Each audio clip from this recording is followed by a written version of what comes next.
వేరే వాళ్ళకి రిఫర్ చేయాలనుకుంటున్నారు, వాళ్ళ రిలేటివ్స్ కానీ వాళ్ళ ప్రెసెంట్ నేమర్స్ కానీ. సో వాళ్ళు అలా కూడా రిఫర్ చేసుకోవచ్చు, అలా కూడా మేము ప్రొవైడ్ చేస్తున్నాం.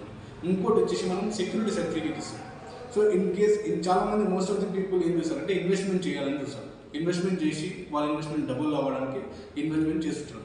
సో అలాంటి టైంలో మేము ఏం చేస్తామంటే ప్రాపర్ సెక్యూరిటీ సర్టిఫికేట్ ఇవ్వడం అనేది జరుగుతుంది.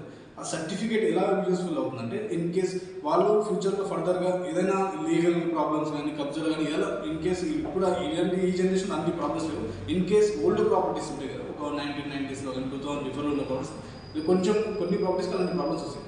ఇన్ కేస్ అలాంటి ప్రాబ్లమ్స్ రేజ్ అయినప్పుడు కంపెనీకి వెళ్ళి మేము అప్పటి మార్కెట్ వాల్యూ ఏదైతే ఉందో, ఫర్ ఎగ్జాంపుల్ ఈ 2024లో ఫిబ్రవరిలో ప్రాపర్టీ ఉన్నారండి, ఉన్న తర్వాత 2026లో ప్రాబ్లం అనేది రేజ్ అయింది, ప్రాపర్టీ పోయింది, సంథింగ్ ఏదైనా ప్రాబ్లం లేదు. సో మేము ఏం చేసామంటే మా కంపెనీకి 2026లో